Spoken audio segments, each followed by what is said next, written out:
Wettukidde mu kitundu kino ku Kazigo Sibulibwa wabadde asula nga muganda we Nasimbwa Jennifer akuba biwoobe. Wetubuuzizza ogubadde atubuulidde nga wategedde okufa kwa muganda we nga mulamu we Daphne amukubidde nga muganda waabwe wali mu mbeera embi era n'amulagirira nga bw'alambulula. Omukyala nze mukubidde kuba ntuuse ne ngamba maama ono nga takwata ne mugamba omanyi kuba olina ku namba yonna gy'omanyi omukazi wabadde abeera naye jiife kuba tabadde na airtime ne ngamba akamukubire n'apeereza mama ennamba era nze mukonekiti nze mukubira nze bwaweereza ennamba olumaze ne nkubira omukyala ne ngamba obadde noonya nnamba zammwe maama naye bankubidde n'angamba nti oli munnammwe mulwadde nnyo mujje mumukole ki mukime okitegeera ne nkubira maama wenkubidde maama ne mugamba kebangambye nti mulwadde nnyo nze kantambule ngende nga buli gwekubiraga amaze simanyi wasula konza kagenda oledde kusumba emanyiko nze munoonye yonna gye nnaakoma kasamba nga ntuuse Kalundu komye okwogera ne maama nga mugamba nze kagende wali ku mbuzi gwe ngenda osinzirira okukola ki okunoonya kati wentuuseewo ne nkubira omukazi nabbe namukubidde dda nga takwata kati wezemu ne mukubira ne mugamba ntuuse wano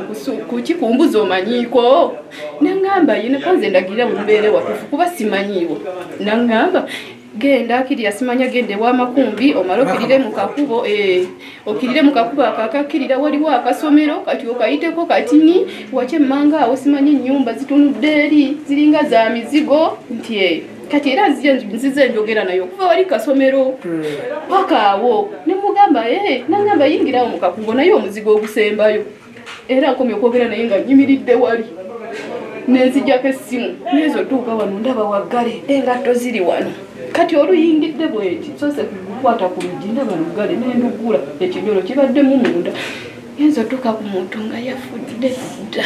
Ono agamba nti ekimukanze kwe kutuuka mu Kazigo nga muganda we agudde wansi w'ekitanda nga n'omusaayi gukuŋŋaanyiziddwa mu bbaafu. Bw'agezezzaako okumagaamaga mulamu we nga talabikako era ku ssimu amutegeezezza nga ye bwe yatuuse dda eggulu mu balwadde. Agudde wansi we yafiiridde. Kati awo ekituufu. Kati mulamu wamwe bamuyita bati? Nze mpulira lya Daphne. Simumanyi. Wow. Nze mukubidde n'angamba mbu alina muganda we naye mulwadde nnyo ali ggulu oba beggulu oba bawanze simanyi. Nange kubanga omukyala simumanyi simulabangako.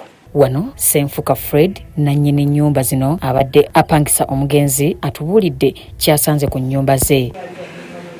Naye bwe mbadde nzijja nga musangawo wano oluusi ku kabalaza neetunyumyamu naye kinneewuunyisizza bankubidde essimu ku ssaawa 4 ne baŋŋamba nti ompangisawo afiiridde mu nnyumba era essaawa eno mbadde naakatuuka.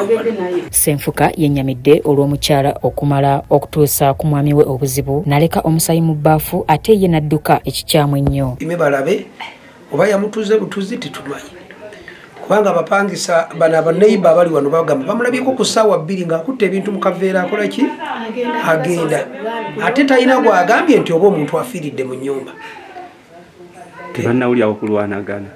Waliwo omupangisa wano neiba agambye nti awuliddeyo akavuvungano katonotono naye ate agenza okuwulira ng'omukazi asibawo ekinyolo naggalawo atambula akole ki agende naye natasooka kwebuuza nti oba kiki ekibaddewo. Abamu ku baliraanwa b'abafumbo bano okuli eyafudde batubuulidde embeera gye babadde beeyisaamu. Ye yali abulako ekigambo ekitugamba temuddamu kuntunula mu maaso kyekibadde kibayo.